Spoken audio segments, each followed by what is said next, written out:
Hello everyone, welcome to this webinar, which is 2D and 3D limit equilibrium modeling. My name is Sina Javankoshte. I'm the product manager of Slide3 software, and I will talk about this 2D and 3D limit equilibrium analysis in the webinar today. We have a question section in GoToWebinar. Please feel free to type down your questions whenever there is any, and my colleagues, they're gonna respond right away. If we have time, I will go through some of the important ones and explain them. In this webinar, first of all, this is the second part of the three-part Slide 3 webinar. Part 1 was in April. We talked about 3D geometry creation and modeling in Slide 3, which is available on Rock Science's YouTube channel now. Today is part 2, and we're gonna have another part in June, which will talk about the statistics and back analysis in Slide 2 and Slide 3. So in today's webinar, I will talk about Slide 2 and Slide 3 seamless integration in the new versions. Slide 3 version 3.018 was released on last Friday, and Slide 2 version 9.022 was released 2 weeks ago. So these are new versions. If you haven't updated your software, please do so, and enjoy the new features. So I'm going to talk about a couple of these integrations and in general 2D and 3D modeling, and at the end I'll try to mostly show the demos. So I prepared 4 different examples for different applications, civil and mining applications, and hopefully you can learn something about 2D and 3D modeling in this webinar. So the first question, like I'm the Slide 3 product manager, so we teach a lot of Slide 3 courses. The first question that people ask is, when should we do 3D analysis? Because 3D modeling is a trend now. A lot of us, including myself, are used to 2D modeling, and this transfer from 2D to 3D modeling is very important. But the main question is, when should we do that? So there are a couple of points that I put here. It's gonna be more, but these are the ones that I thought they are the important ones. First of all, if you have an Openfit model and the pit geometry is 3D, you should do the 3D analysis. So basically, it's not like flat, it's not symmetric, and it changes in 3D. If the failure mechanism is 3D, which I will show you probably in one of the examples, that some of the failure mechanisms, it's not like if you take a 2D section cut, passing through it, you can get the same value of factor of safety. You may take different section cuts and get different answers. If the material strength is anisotropic and not aligned to the 2D cross section, we have seen a lot of these, that it's only possible to, if you want to look at the correct failure surface and factor of safety, to look at it in 3D. It doesn't mean that 2D sections and 2D modeling is not correct. That's not the purpose of this webinar. In this webinar, we want to just show the advantages of 3D modeling and how it will help in the process of the design and modeling. Number 4 is if a spatial variation in material and other properties is 3D, so material properties are changing in 3D. For a spatial variation, we do averaging in horizontal direction, but sometimes the variation is too much. You can't average.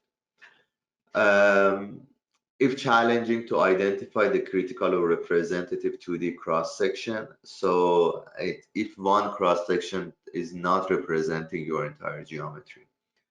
If factor of safety of 2D closely spaced cross sections varies significantly, so if you have two adjacent cross sections, the factor of safeties are very different. So if you choose the most conservative factor of safety, your design might be too conservative. If you choose least conservative, your design might be too optimistic. So that's the other case that you should do 3D modeling to represent the entire failure.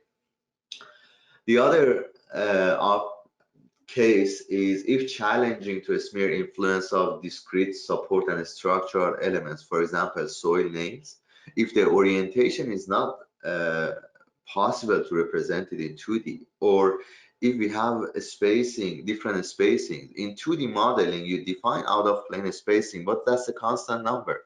What if we want to have variable spacings? So that's the other case. If the end effects are important, and the last one is if the boundary conditions are 3D. So these are the points that it's time to do the 3D modeling. So I'll try to cover most of them in my examples, but let's move on and see what we have here. So a Slide 3 version 3.018 and a Slide 2 version 9.022. Let's see what we have new in these versions and in terms of integration. So we spent past 3-4 months working on this integration of a Slide 2 and a Slide 3, and to make it even better than before. It was available, but now it's more than 95% integrated. So let's see what I mean. Basically, the easiest way of creating a 3D geometry, 3D model in a Slide 3 is to use a 2D, a Slide 2 model. So you can just go to File, Import a Slide 2 project, or just drag and drop your Slide 2 model into a Slide 3 and make a 3D model. Similar to this example that you see here. The only thing that we need is the extrusion depth to make the 3D model. So when you make the 3D model like this, you expect to have the same material properties, the same project settings that you selected in 2D, the same search methods that you have in 2D in the 3D version. In that case, the results would be comparable. If you don't use the same stuff as 2D and 3D, the results won't be comparable because we are doing a different thing.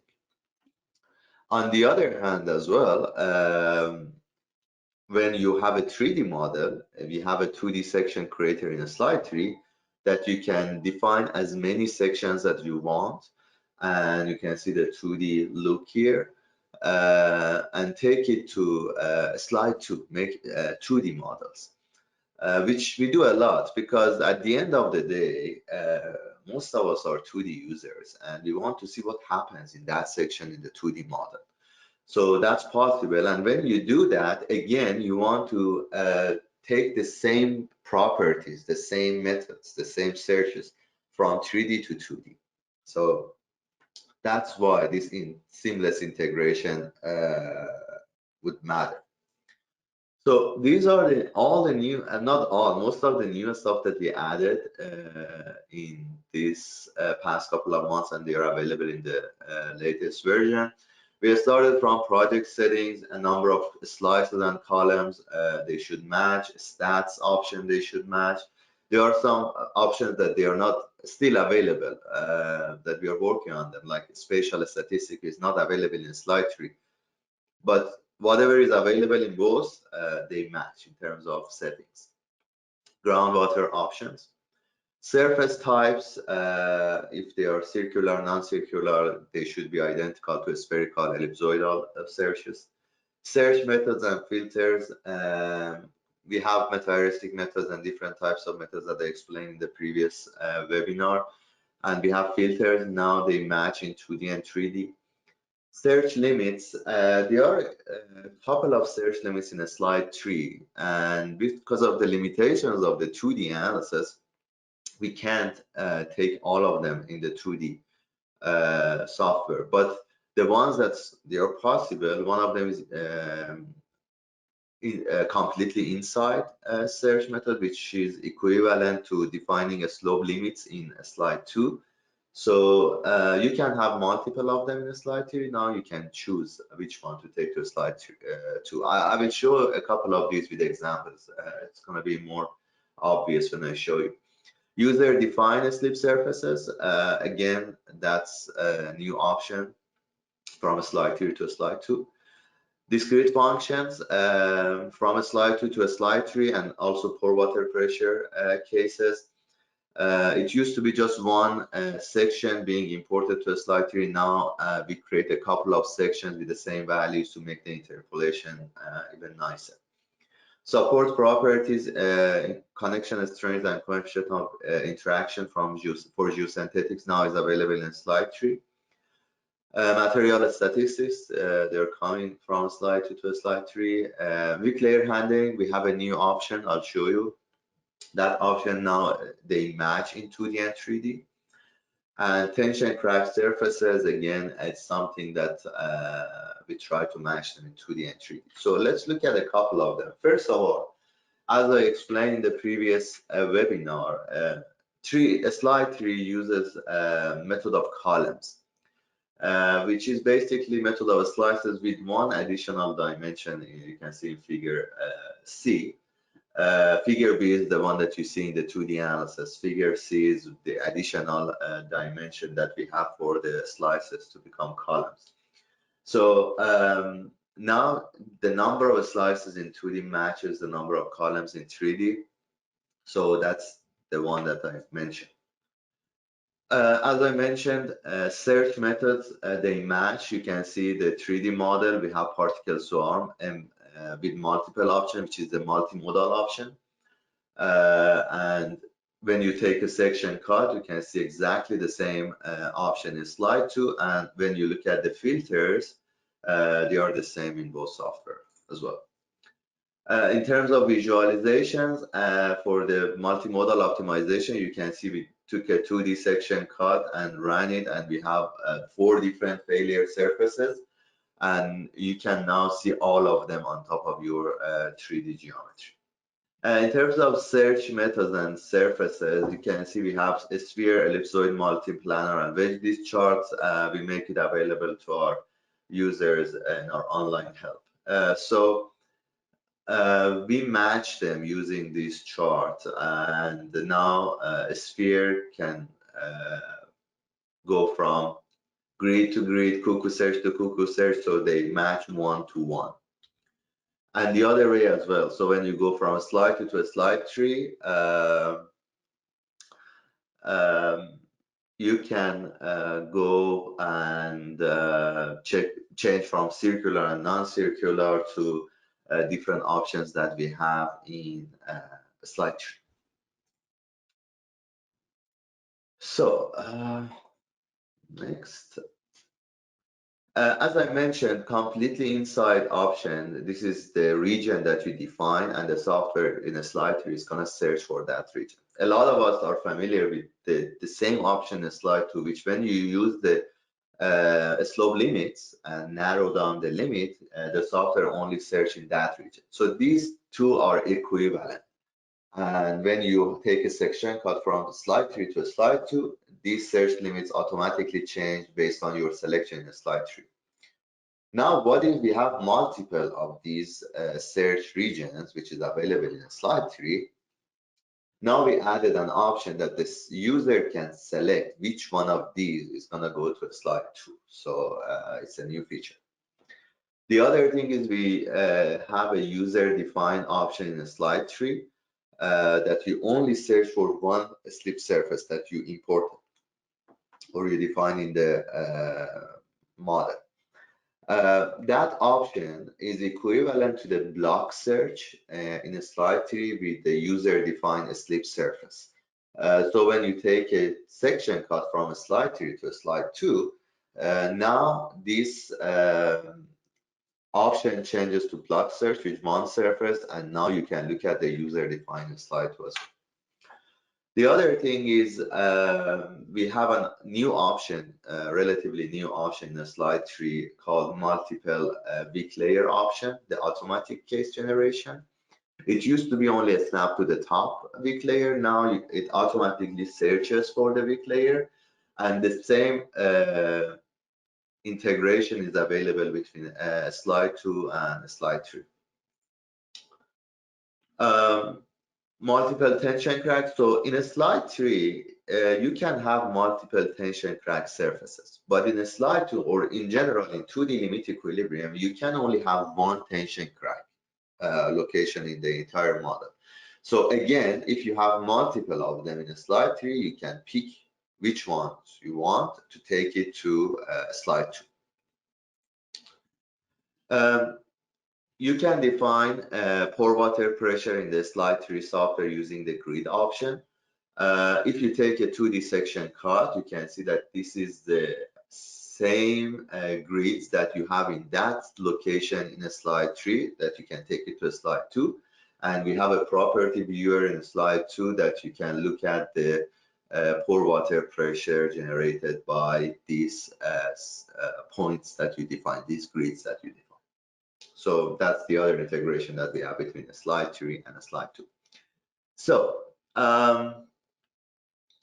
enough of just showing the features. Let's go to examples, and I will go back and forth from a slide 2 to a slide 3 and a slide 3 to a slide 2, and I'll show you how to do these modeling, the differences between the results. I'll explain a couple of them that you understand what exactly is going on in these two software. One thing that I want is this integration that I'm talking about, the seamless integration, is available between a slide 2 and RS2, our 2D limit equilibrium of finite element, a slide 3 and RS3, our 3D limit equilibrium of finite element, and also between 2D and 3D ones. So a slide 2 and slide 3 and RS2 and RS3. So this is something unique that we have.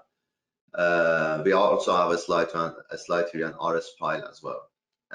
So among our all like best software packages that we have. We have integration with other software like outside of rock science. For example, if you export any geological and mining software package or civil software, you can directly import it to our 3D software and do the analysis, which is very important. So we made these software packages in a way that worked with internally perfectly and also with our other software packages outside of rock science. So let's look at our first example. This is a geosynthetic retaining wall in a slide 2. So I want to look at the results of the analysis for this one in a slide 2, and then let's we take it to a slide 3 and see what happens there. So to see what's going on in this model, let me explain it one by one. So the methods that we are using is the Yambu and Spencer for this example. We have 3 different types of supports, geosynthetic supports, that we define them as patterns. So the length is 9 meters, the spacing is 0.6. Each one of them are defined as a pattern, which is good for geosynthetic supports. If we want to look at the properties, material properties, we have, can click on what's in use. We have wall properties, which is purely frictional material, backfill, glacial till, and the abutments. In a lot of geosynthetic retaining wall analysis, since the material which is used for the wall part is a purely frictional material, it tends to have teeny tiny failure surfaces between the layers. And sometimes we don't want to look at them. We want to look at the overall stability, which can be an external failure mechanism or compound, which is a combination of external and internal. So for these cases, we want to play with the search regions. So that's why one of the ways that you can do is you can define 2 sets of limits in a slide 2 And then the first limit is gonna be the entry of the slip surfaces. So I can also right click and move it here, doesn't matter really. And the exit point is gonna be the second set. So in that case, you make sure that your failure surface starts from here and ends here. So you have a overall failure mechanism. So that's the other thing that I wanted to talk about is for geosynthetics, we use 3 different types. We use our manufacturer libraries, Tensor RE580, 560, and 520, and you can see that the long-term tensile strength is different. And the blue one has is a stronger geosynthetic.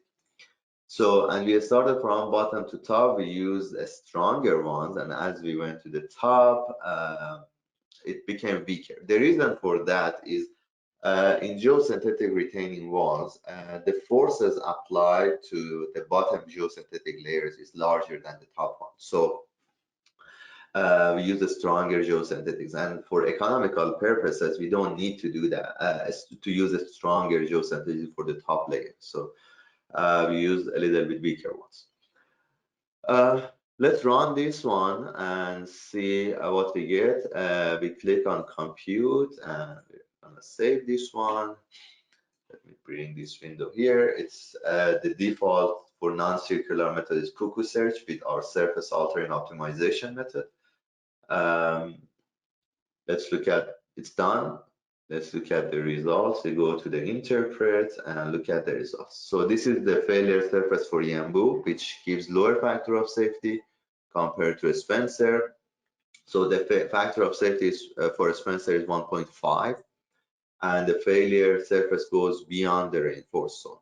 So in limit equilibrium analysis, only if your critical slip surface has an intersection with the reinforcement layers, the force of the reinforcement will be applied to the factor of safety analysis. Otherwise, there is no force coming from the reinforcement applied to the factor of safety calculations. However, the reinforced zone is strong enough to push the critical slip surface going beyond the reinforced zone.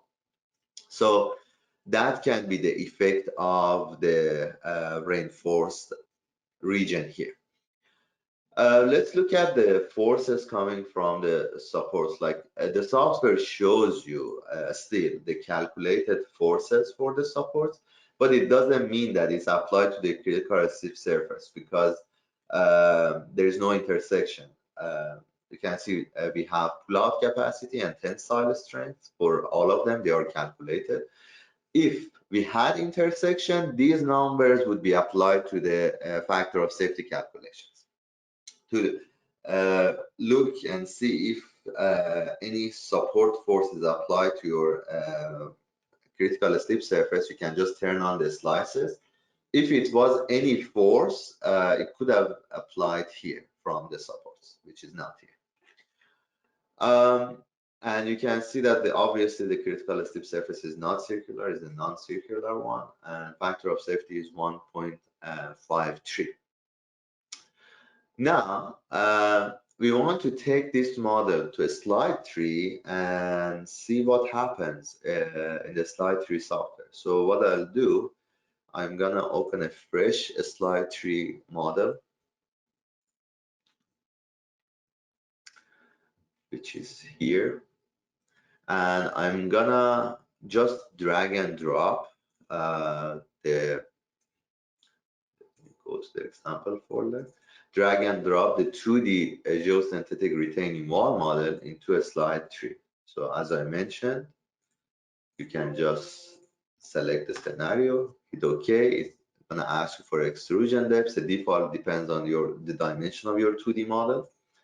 And when I hit OK, it says it's successful and your geometry is imported and everything is there, your geosynthetic layers, your material layers, and this view is the 2D view. So let me hide these two guys.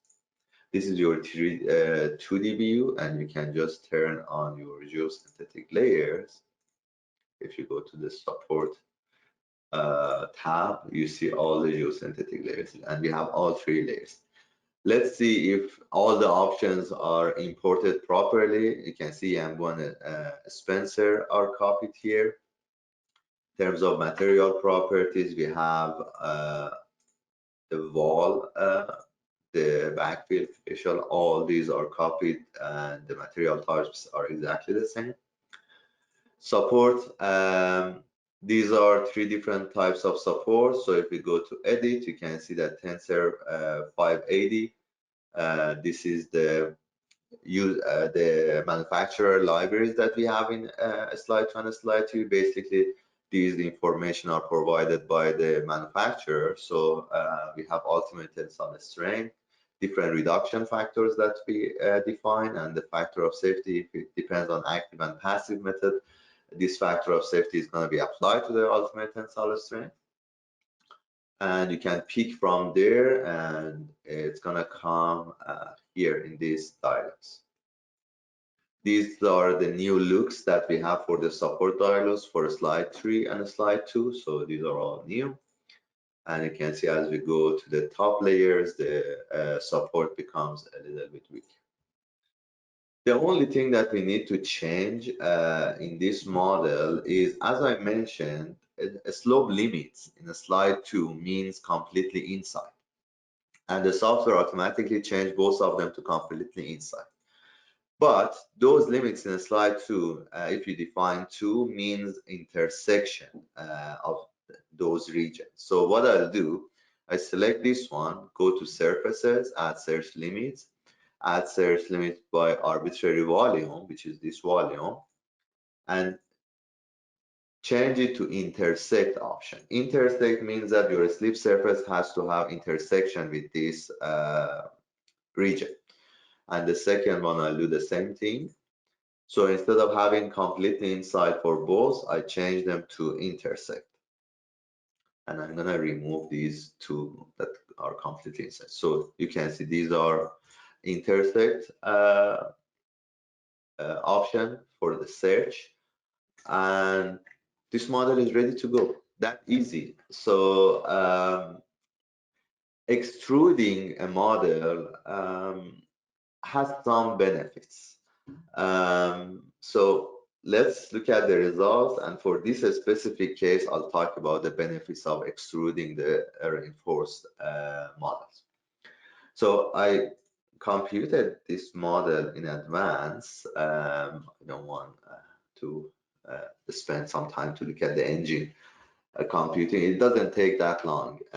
So you can see that we have Yambu method, factor of safety of 1.56, and Spencer 1.69 compared to the Slide 2, which is 1.55, about 10% difference. This difference for this, even for this specific example, it can change like a lot. I will explain it to you why. So first of all, this is your critical slip surface. And if we go to all views, you can see that it's very similar, actually, the 2D view to the 2D critical slip surface that we had here. So the 2D ones are, they look similar. But what's happening in the 3D modeling that the factor of safety jumps like about 10%. We have models like the factor of safety goes up about 5%. And in as a side note, it's not always in 3D, it's a wrong thought that 3D always gives a higher factor of safety. It's not the case. And I'll show you an example today that shows that it is not always the case. That's the other thing that I wanted to discuss in this 2D and 3D LEM modeling. So, but for this specific case, it's 10% larger. Let's look at the support force diagram. And this, in Slide 3, we can look at the supports. The option is show intersecting bolts. It shows the supports that intersect your critical slip surface, and surprisingly, you can see that it shows all of your geosynthetic layers. So basically, your critical slip surface in 3D, when you have geosynthetic layers like this, always intersect your supports. In opposite to the 2D case, that you say, okay, it's the failure surface is external. There is nothing external in the 3D analysis. You always have intersection because it's 3D.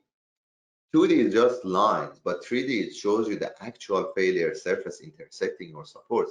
And if I zoom in, these are tensile strengths that they are applied from your support to your critical slip surface. Now, the challenging part here is in 2D model that we have, if we increase the strength of the support, like double the strength for each geosynthetic layer, what happens? Nothing, because failure surface is already going behind the reinforced zone. But what happens in the 3D model? The factor of safety is going to be even larger. The difference is going to be even more because it matters how strong the geosynthetic layers that you select. So that's the advantage of extruding a model, a supported model, that you can see what is the influence of your support strength on the critical slip surface. So that's a very important thing. The other thing is you can look at the contours of the failure surface for this model. So for example, base normal stress, different base cohesion, different contours. For example, if you want to look at base cohesion, since this critical slip surface going through two materials in opposite again to the 2D one, which is going only through the one material, this one, there is no way that it passes the reinforced zone. It has to intersect the reinforced zone. So these two regions show the cohesion of 0. So we have two things. One is critical slip surface intersect the reinforcement. The other one is it's going through the support material as well. And if you look at the column data viewer, which is equivalent to a slice viewer in 2D, you can see that at these two corners, we are going to the wall material. And to confirm that, you can see that if you look at the base shear force, for example, you can see two jumps for the shear forces. These are the location of intersection of the critical slip surface and the supports. So that's the other thing of modeling in 3D. So in this example, we went from a slide 2 to a slide 3. Let's go to the next example, which is more interesting. This is a levy model that I showed in the previous webinar. I just showed the 3D results, and I explained that in 3D you can define different boundary conditions. This is another advantage of when you have extruded model. Extruding itself might not change anything, but it helps you in 3D to define different boundary conditions, 3D boundary conditions. This is one of the points that I mentioned. If your boundary conditions are 3D, you should do the 3D model. So let me tell you the story of this model. So basically, we started from 2D, and we have a levee, and this is the retaining wall, and we have water behind the retaining wall. So in the slide 2 and RS2, we have a separate finite element seepage analysis engine that you can do seepage analysis. So for that, you need to define boundary conditions. So we had two different cases, one without any relief well, which this ponded water here causes some extra pore water pressure in this region and reduces the stability. So to drain that water, we defined relief wells and drainage systems to reduce the head in that region. So if the total head of this region is 115, we reduce the head of this region using relief wells to 106.5. So we have two models, one without relief wells and one with relief wells, and we did the seepage analysis and slope stability analysis in slide 2 and RS2. And these are the results. So I'll review the results, but I'll go to the slide 2 model and I'll show you how to do seepage analysis and slope stability analysis, and then we investigate what happens in 3D. So without relief wells, you can see that we have a high head here, and as we go further, the head here is still high, it's 112 or something. But when we add the relief wells, we reduce the head to 106. So we drop the pore water pressure here. Now let's see what happens to the results. One more thing that you should notice is here, when we have no relief wells, this is the water table, the purple line. The water table is at the higher level compared to this case when we have relief wells. The water table drops. So that's the other difference between these two models. So if we go to the factor of safety calculations, you can see that the critical SRF, we compared both. This is SRF coming from RS2 and the red one is coming from slide 2. They match, first of all, and they give factor of safety about 1.2. When we have relief wells, factor of safety in both of them, slide 2 and RS2, jumps to 1.65 almost. So that shows the importance of having these relief wells. But there is a huge assumption here. When you do the 2D modeling and you add this kind of drainage systems, it assumes that the length of these relief wells is infinite, normal to the model. So you can't define spacing for them. So it assumes that this boundary condition that we have defined here, it's infinite length. So what happens if we have different spacing? And that's when we should model in 3D. So let's go to this model. Let's open it first. I want to show you how to do the modeling and seepage analysis in slide 2, and then we take it to the 3D.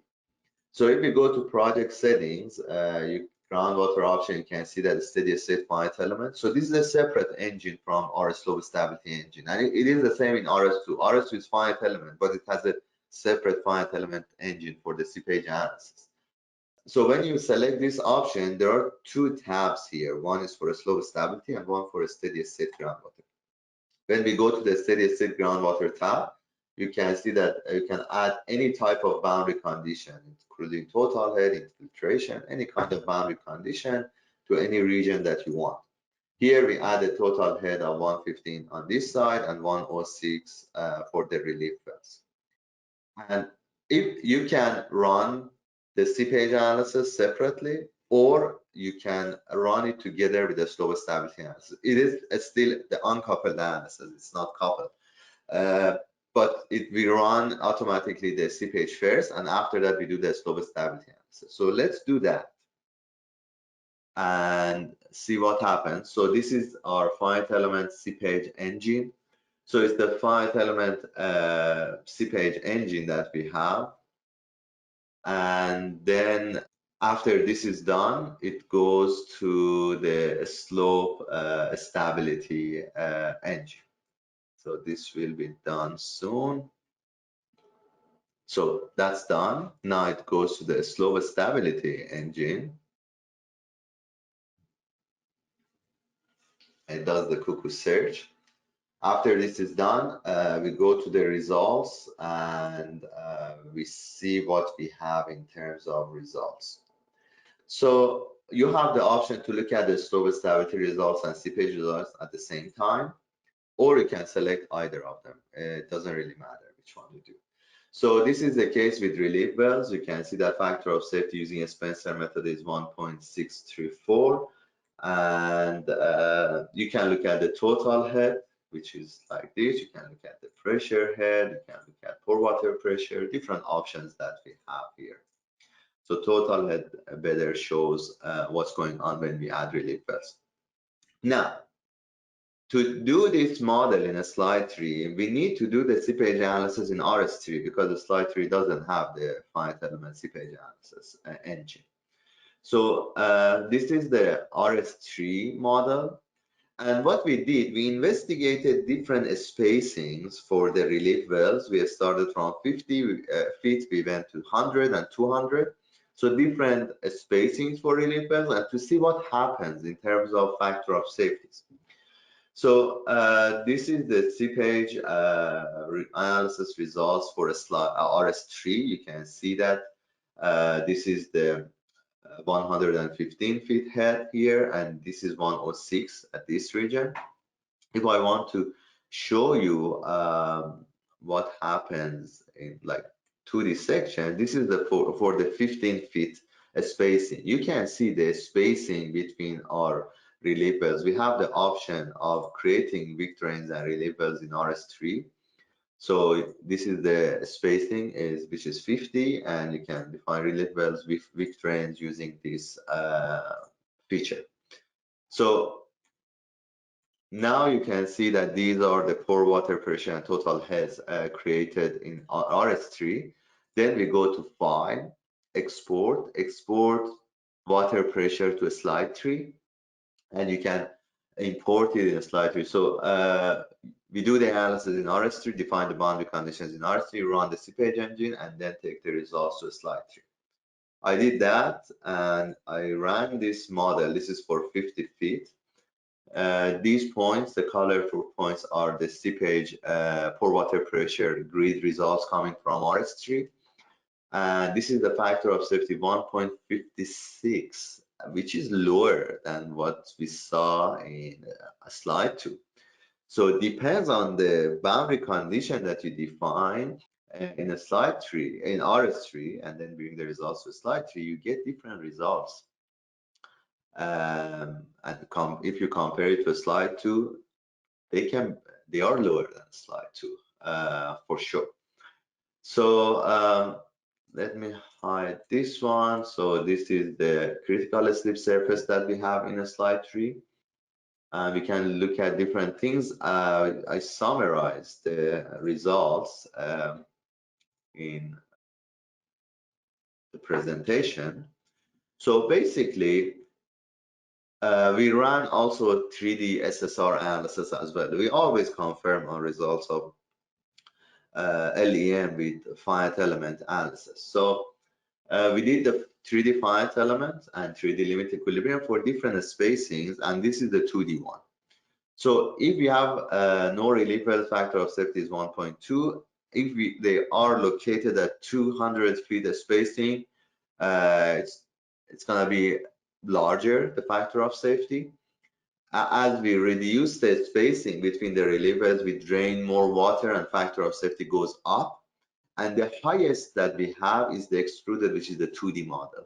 So this table by itself shows that when you have 3D boundary conditions, you should probably think of doing 3D analysis. So, and then compare your results to the 2D analysis. So that was the other example. Again, feel free to ask any questions, type down your questions in the question section. I would be happy to answer. Let's go to the next example. So far, we only talked about like extruded model. Now let's look at a little bit more complicated model. This is a landslide model. Let's open the initial model. I want to show you a couple of features in this model. This is a model that we created using boreholes. So the borehole manager that we have in the Slide3 software, you can define different boreholes with different, first of all, at different locations, different water levels, and different even orientations. And for each material, you define the thickness of each material. So we did that to show you what happens. So let me undivide the model. So when you undivide the model, these are two surfaces being created using the boreholes. And this is my original geometry, which is a raw geometry, no layering or nothing. And then we have the option, I'll talk about it. I talked about it in the previous webinar, which is divide all geometry, which uses the surfaces creating using these boreholes to cut my volume and then, sorry, I did something wrong, and then cut my volumes to create a 3D layered geometry. So this model uses the values that I have in boreholes, 4 boreholes. These dots here are the boreholes to cut my model. Now, one more step that I want to, first of all, we use a Spencer method, and in the surface options, I use particle swarm. I want to use multimodal optimizations and challenge the 2D software to see if it can catch the multimodal failure surfaces that I get in 3D in the 2D model. So I defined a filter as well, and we use the surface altering optimization, which is our local optimization as well. Material properties, we have 3 different types of material in use. There are more Coulomb with different properties. So let's run this model, actually run it in advance and see what we have here. So when you run multimodal, as I explained in the previous webinar, multimodal is an advancement to the traditional limit equilibrium. If it was a traditional limit equilibrium, it only gave me the 1.2 at the top.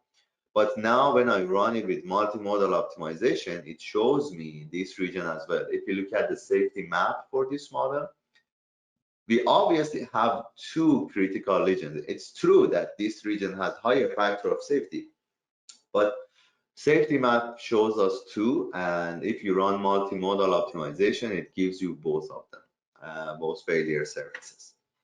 And the other thing is you can look at the contours for both of the surfaces that are being created.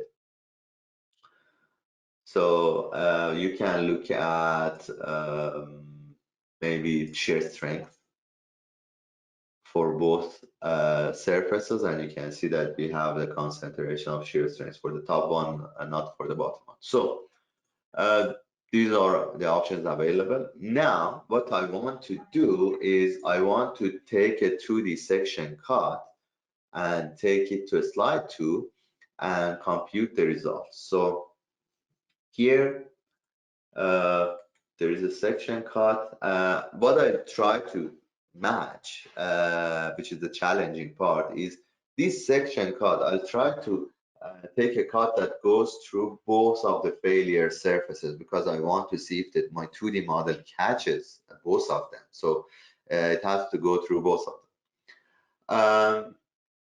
I'll take another one, which just go to the corner of one of them. Let me move it, something like this. So this is the first one and this is the second one, and see what happens. Hit OK, and then we go to this menu. 2 sections are being added to my model like this. And now I go to slide 2 menu, click on compute, export to slide 2, and I just compute here. If you have a slide 2 license on your computer, it runs the engine on a slide 3. Otherwise, you have to export the section and I don't know, run it somewhere that they have a slide 2 license.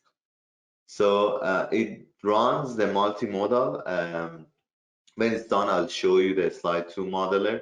So basically, since we selected the slide to like the multimodal optimization, in the 2D model, it takes the multimodal optimization as well and runs multimodal, which is another new thing that we have. So they match. So the first one is done. It's running the second 2D model.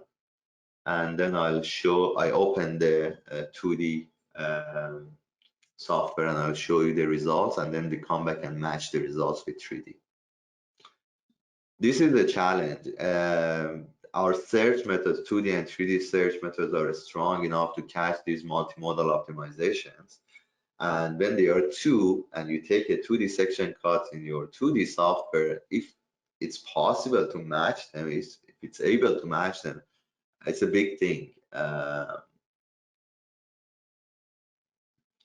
So it's loading the results for different methods. We have Yambo and Spencer. We have for two different sections. So we are loading all the results here.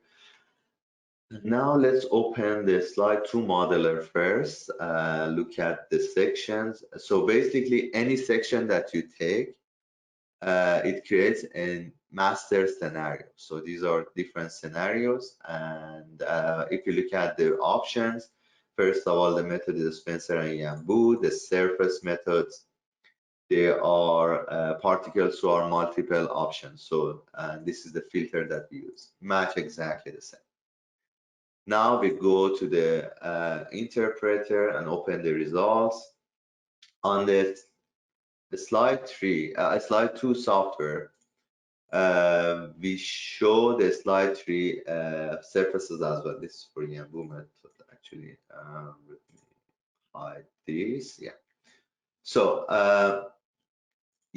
Spencer, you can see that this is the top failure surface and this is the bottom failure surface. It cut both of them, one with the factor of safety of 1.27, one with the factor of safety of 1.43. And if we go, the factor of safeties are slightly,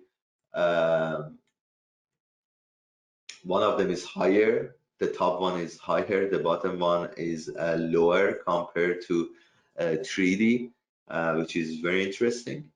And if we go to the second section, which I randomly created, in the second section, we pass through both of these. This is for Spencer, the bottom failure surface, and this is the top one. 2D was able to catch the top one only, and factor of safety is almost the same as 3D. So that's the thing.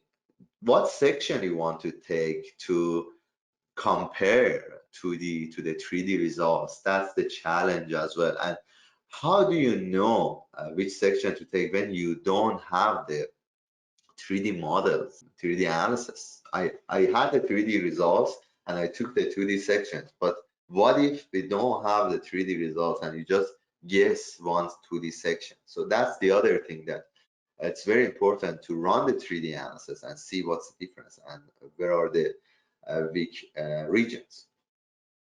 And we focused on one of the bottom failures, 1.45, and we ran the SSR analysis and we got the same factor of safety for that region. So you can focus on this region, use the completely inside search method, and do the same equivalent thing by using SSR regions in RS3 software, and you can see that the results match. And the last example, I'll show it quickly. It's an open pit with anisotropic surfaces. Let me show this to you quickly. So this is the model, open pit model. This is not a simple model like the first ones. We have the critical factor of safety of 1.20, almost 1.3. We have two anisotropic surfaces, generalized anisotropics, defined by deep and deep directions. And you can define base material and bedding material. We have two of them. And if we take a cross section cut, you can, let me move it a little bit to the center of the results. So you can see that, look at the slope of the critical slip surface. It follows the anisotropic material and the angle. To prove that, we can look at the contours for this critical slip surface, and we can look at the base cohesion, for example. You can see that the center is 15, around it is 50. Let's see what is 15 in our material properties.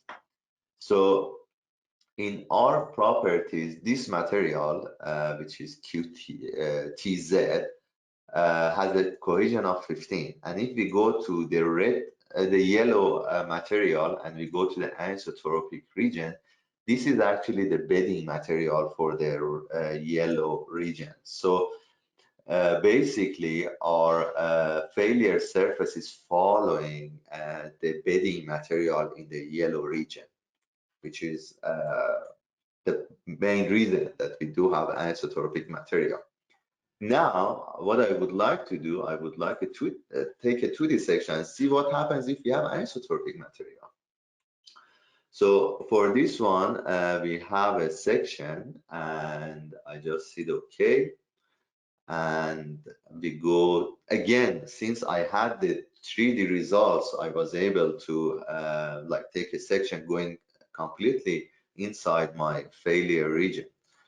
Now what I'll do, I'm gonna run this one using a Slide3 engine and then look at the 2D results. So I will compute this one. The engine is gonna come up. So you can see that this is calculating the factor of safety using the 2D engine, and we use the particle swarm option. Then we go to the Slide3 results and see if it could capture the anisotropic material.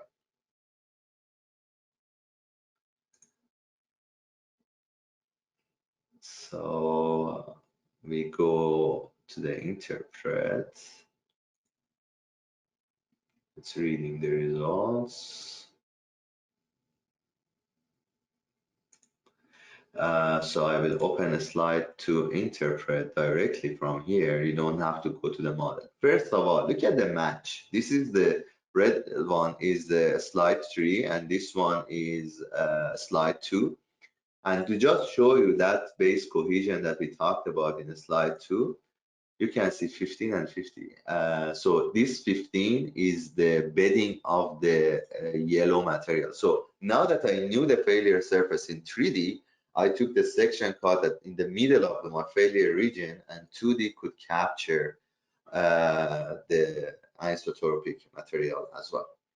So that was the other example. What else is new in the Slide3 in the new version? We have a new interesting feature called texture mapping. If you have drone data or you have any images, you can create your model and then put that image on top of your model. And this has a lot of values, especially when you have results and you have images from your failure regions. You can just put the pictures on top of your model and match the results of the numerical modeling and the texture mapping. Upcoming webinars and courses. On May 18th, we have a webinar related to features and applications of Rockfall 3. May 25th, Dr. Ali Reza Azami from Rock Science and Dr. Mason Gafgazi from the University of Toronto. They're going to talk about using North and constitutive model for deformation and stability analysis problems. And we have an interesting course in Madrid, Spain, May 30 to May 31st, 2D and 3D slope stability analysis. That the registration is available now. Yes, this webinar is going to be available on YouTube soon. The other questions, they were answered. Thank you so much for attending this webinar. If you have any questions and issues, please email us and we would be happy to answer your questions. Enjoy the rest of your day or evening, and talk to you in our next webinar. Thank you.